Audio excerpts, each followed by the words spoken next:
Now, there has been a leak at the International Space Station, but NASA says there is no danger to the crew. RT's Sean Thomas is the man to talk to about this. Sean, thanks very much for joining us here in the studio. You know, obviously, a lot about NASA and the ISS.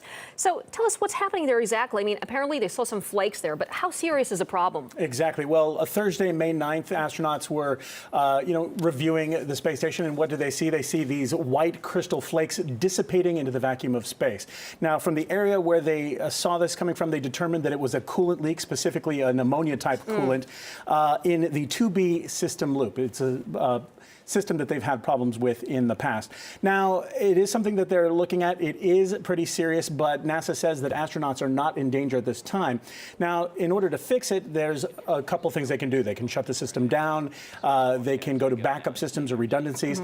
They can also do a spacewalk, but the problem is that it takes 2 NASA astronauts to do a spacewalk of this specific type. Right. One of the NASA astronauts is leaving on Tuesday, so if they're going to do it, they have to do it pretty quick. Pretty quickly, that's true. Well, you mentioned that the flight controllers noticed that ammonia leak, but that happened in 2006, right? And the problem hasn't been fixed ever since. So, which means what? I mean, it's not really that big of a deal, or what? Well, it is a big deal because what this system does is it cools the electronics that deal with the big solar arrays, which provide power to the space station. So if this doesn't get fixed or if something goes wrong, there could be some serious consequences. But in 2006, you mentioned, they did notice a problem with this same thing. It was fixed. In 2011, they went up with the idea to top it off and then periodically top off this ammonia leak as they needed, but then it developed more problems pretty rapidly. They did a spacewalk. They fixed the problem. There's no idea now. They don't know if this current problem is still part of the same problem or if it's a different problem with the same system. Yeah, because you can go on patching up things there all the time, but maybe the problem is something else, as you mentioned. For example, the ISS is 12 years old. I don't know, in space terms, whether that's really old or not. Well, it is old. In fact, if you think about cars here on Earth or even laptop computers, most of us have replaced our laptops 2 or 3 times in that same period of space. But even faster than that sometimes. Exactly.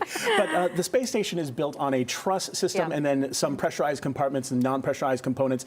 It's constantly being upgraded, constantly being repaired. In fact, they have what are called orbital repair units, which are already up there like spare parts. Right, and it's also being used non-stop. Non-stop, right. But they do have regular repairs, but you have to think about this. Space is an incredibly extreme environment. So they're constantly having, little meteor showers that they have to avoid and pieces of space junk. So they're always repairing, but they also have backup plans and backup systems, and they even have a lifeboat, the Soyuz capsule, as kind of an escape pod, if you will. So they're trained for this, and you don't want to say anything. They're unforeseen circumstances. Exactly. Right? You don't want to say that space is routine, but they do have the ability to upgrade and keep up with the technology. And adjust to whatever is thrown their way.